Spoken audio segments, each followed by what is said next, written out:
Domov Palata už 130 let pomáhá zrakově postiženým žít důstojný a spokojený život. Palata poskytuje komplexní péči pro lidi se zrakovým postižením.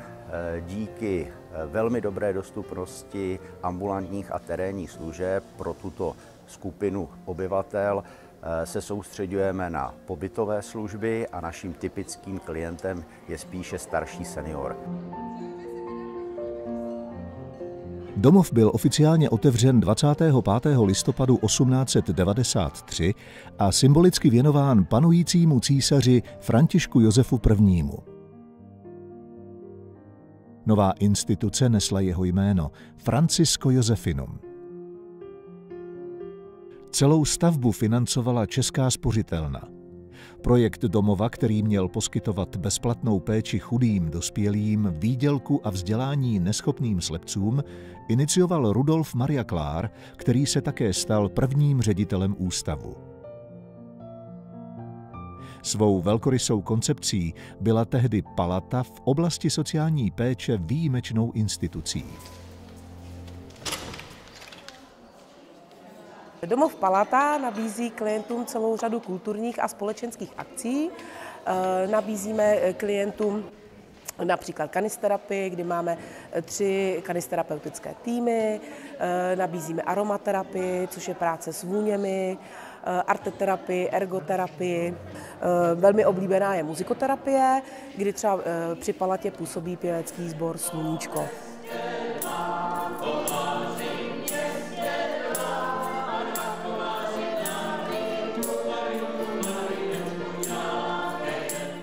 Provádíme různé aktivizační techniky pro naše klienty, mají třeba rádi trénování paměti, rádi tančí na kavárně, taky máme ruční práce, vedu také pletení košíků a různých pomázek, co jsme právě dělali, a máme rádi výlety a procházky na zahradě.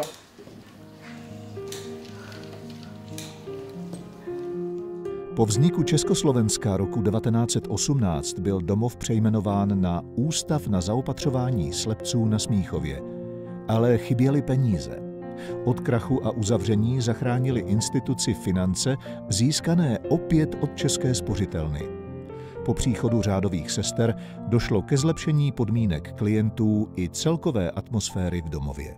Pak přišly první lásky, říšou přibyly vrásky, tak z magneťáku pásky, našel nás osud bez lásky. Domov Palata je rozdělen vlastně na 4 úseky A, B, C, D a máme to rozdělený, že vlastně naší cílovou skupinou jsou klienti se zrakovým postižením, ale tím vlastně, jak ta populace stárne, tak se samozřejmě vyskytují i další různý zdravotní postižení, takže vlastně přijímáme ještě klienty se syndromem demence. Tak momentálně teďkon probíhal dámský klub, což znamená, že jsme dámám lakovali nehty, krémujeme jim obličej, češeme, takový to zkrášlování, takový to být tou ženou, to vlastně je to, co oni vlastně každý den dělali, měli zažitý. Vlastně je to tak, aby si ty klienti připadali jako doma. Pracujeme s biografickým modelem péče podle pana profesora Béma. Tento model je založen na životním příběhu každého klienta. To znamená, že pracujeme nebo se snažíme dodržovat zvyky a rituály každého toho klienta, na co byl během toho života zvyklý. Snažíme se, aby dělal to, co dělal doma, aby pečoval o svoji osobu, aby jsme ho co nejdéle udrželi soběstačného.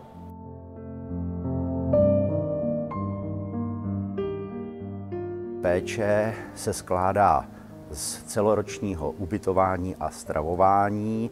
Zajišťujeme samozřejmě služby sociální, dále jsou to ošetřovatelská, rehabilitační a nutriční péče, spirituální služby a v neposlední řadě je to i péče paliativní.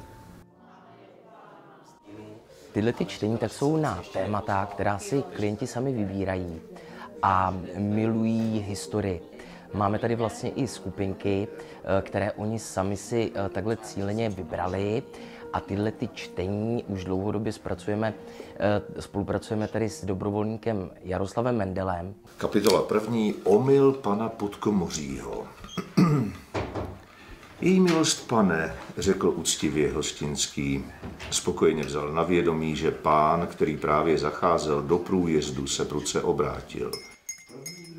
Když na ně promlouváte, třeba prostřednictvím těch knih, tak věřím tomu, že jim se ten svět obohacuje a je z nich cítit ta odezva. A v tom je to hezké. V našem zařízení vlastně poskytujeme klientům veškeré ambulantní možnosti rehabilitace.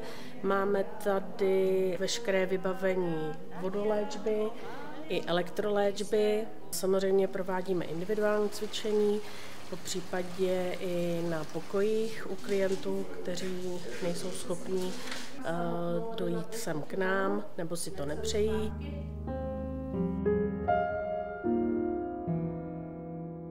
Přelomovým rokem pro Palatu byl rok 1990, kdy hlavní město Praha jakožto zřizovatel domova rozhodlo o celkové dostavbě a přestavbě areálu. Tato dostavba skončila v roce 2009.